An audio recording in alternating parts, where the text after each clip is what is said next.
اعوذ باللہ من الشیطان الرجیم بسم اللہ الرحمن الرحیم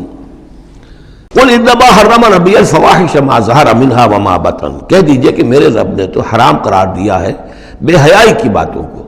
خواہ وہ اعلانیہ ہوں اور خواہ چھپی ہوئی ہوں، بے حیائی خواہ چھپی ہوئی ہوں، وہ بھی اللہ تعالیٰ کو پسند نہیں ہے، وہ بھی حرام ہے۔ والاسم، اور گناہ کو حرام کیا ہے، والبغی، اور ناز زیادتی کرنا کسی دوسرے پر بغیر الحق، وَأَن تُشْرِكُوا بِاللَّهِ مَا لَمْ يُنَزِّلْ بِهِ سُلْطَانًا، اور اس کو حرام ٹھہرایا ہے کہ تم اللہ کے ساتھ شریک ٹھہراؤ کسی ایسی چیز کو جس کے لیے اس نے کوئی سند نہیں اتاری ہے،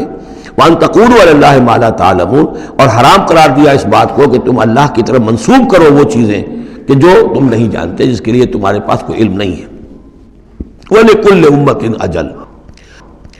ہر قوم کے لیے، ہر امت کے لیے ایک وقت معین ہے، یعنی جب بھی کبھی کوئی رسول ہم بھیجتے رہے ہیں تو ایک مدت ہوتی ہے، اس وقت تک اس کو مہلت ہوتی ہے قوم کو کہ وہ رسول کی دعوت سے استفادہ کر لے اور اپنے دلوں کو، اپنے باطن کو منور کر لے، صحیح راستے پر آ جائے۔ اس سے پہلے عذاب نہیں آئے گا، خواہ یہ کہ اہل ایمان تو چاہیں گے وہ جھٹپٹ عذاب آئے، اس لیے بہرحال مسلمان اہل ایمان وہ بھی انسان ہوتے تھے، چکی کے دو پاٹوں کے درمیان پس رہے تھے تو کبھی کبھی خیال آ جاتا تھا کہ اب اللہ تعالیٰ کیوں انہیں اتنی ڈھیل دے رہا ہے، یا ابو جہل کو اتنی ڈھیل کیوں دے دی ہے کہ اس نے حضرت سمیہ رضی اللہ تعالیٰ عنہ کے ساتھ یہ سلوک کیا، ابو جہل کو کیوں اتنی ڈھیل دے دی ہے کہ اس نے حضرت یاسر کو شہید کر دیا رضی اللہ تعالیٰ عنہ۔ لیکن یہ خیال تمہارا اپنی جگہ ہے، ہماری حکمت اپنی ہے۔ ہماری حکمت کیا ہے کہ جب رسول ہم نے بھیجا اس قوم کے لیے ایک اجل معین کر دی، اس اجل سے پہلے عذاب آئے گا نہیں، ہاں جب وہ اجل آ جائے گی پھر وہ رکے گا نہیں، اس کے اندر اندر معاملہ انہیں طے کرنا ہے، ادھر یا ادھر۔ وَلِكُلِّ أُمَّةٍ أَجَلٌ، یہ ہم پڑھ چکے سورہ نام میں کہ اگر میرے پاس ہوتی وہ شے، میرے اختیار میں ہوتی کہ جو تم جلدی مچا رہے ہو، تو کبھی کا میرا اور تمہارے درمیان قصہ جو ہے چکایا جا چکا ہوتا۔ فَإِذَا جَاءَ أَجَلُهُمْ، لیکن جب ان کی اجل آ جائے گی، لَا يَسْتَأْخِرُونَ سَاعَةً وَلَا يَسْتَقْدِمُونَ،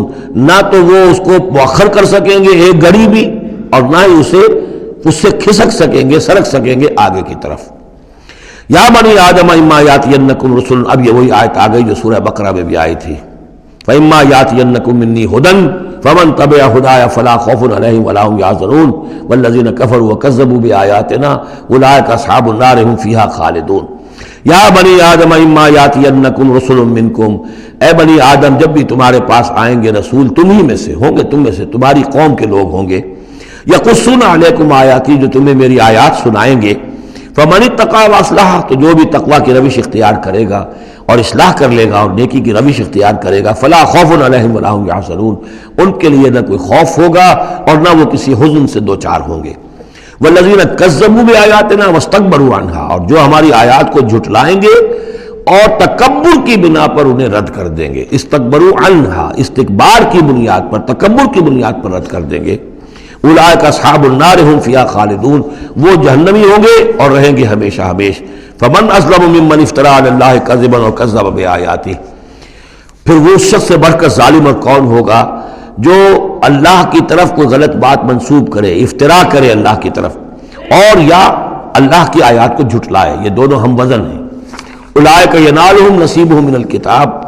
ان کو جو بھی دنیا میں رزق وغیرہ کا معاملہ ہے وہ تو ان کو مل جائے گا، یہاں دنیا میں تو ہم نے یہ سورہ بنی اسرائیل میں مضمون آئے گا، اب کوئی شخص کفر کرے اللہ فوراً اس کی روزی روک لے اور ایک دن کے اندر اندر وہ یہ بھوک سے مر جائے، ایسا نہیں ہے۔ جو ہم نے یہاں پہ ان کے لیے لکھا ہوا ہے جو رزق ہے اس دنیا کے اندر وہ تو انہیں ملتا رہے گا، وہ رکتا نہیں ہے، انہیں اپنے اس نصیب میں سے حصہ مل جائے گا۔ حتیٰ اذا جاءتہم رسلنا، ہاں پھر جب ہمارے فرشتادے، ہمارے بھیجے ہوئے فرشتے ان کے پاس آ جائیں گے، یتوفونہم، ان کو قبض کرنے کے لیے،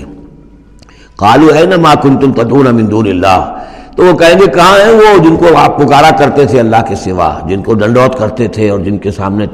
متھے ٹیکتے تھے اور جن سے دعائیں کرتے تھے اور گڑ گڑاتے تھے۔ قالوا ضلوا عنا، وہ کہیں گے وہ سب گم ہو گئے، ہوا ہو گئے، ہم سے سب جاتے رہے،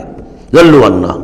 وشہدوا علی انفسہم انہم کانوا کافرین، اور وہ خود اپنے خلاف یہ گواہی دیں گے کہ واقعتاً ہم تھے ناشکرے، ہم نے کفر کی روش اختیار کی۔